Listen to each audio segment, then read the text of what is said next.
தீபாவளி பண்டிகை நாடு முழுவதும் 20ஆம் தேதி கொண்டாடப்பட உள்ள நிலையில் பல்வேறு அரசு அலுவலகங்களில் தீபாவளி பரிசு பொருட்கள் வாங்குவதாக கிடைக்கப்பெற்ற தகவலை அடுத்து லஞ்ச ஒழிப்புத்துறை போலீசார் தீவிர கண்காணிப்பு பணியில் ஈடுபட்டு வருகின்றனர்.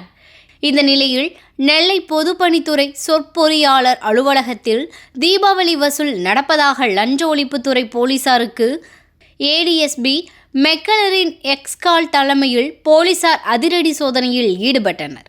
அப்போது பொதுப்பணித்துறை கட்டுமானம் மற்றும் பராமரிப்பு பிரிவு செயற்பொறியாளர் ஜோசப் ரன்டெட் ஃப்ரீஸ் என்பவரது அலுவலகத்தில் சோதனை நடத்தப்பட்டது. அதில் கணக்கில் வராத ரூபாய் 2,94,500 ரூபாய் பணம் கண்டெடுக்கப்பட்டது. இதனையடுத்து அவரிடம் தீவிர விசாரணை மேற்கொள்ளப்பட்டு வருகிறது. மேலும் அலுவலகத்தில் இருந்த அலுவலகத்திற்கு தொடர்பில்லாத நபர்களையும் தீவிர போலீசார் விசாரணையில் மேற்கொண்டு வருகின்றனர். மேலும் அலுவலகத்தில் இருந்த அலுவலகத்திற்கு தொடர்பில்லாத நபர்களையும் தீவிரமாக போலீசார் விசாரணை மேற்கொண்டு வருகின்றனர்.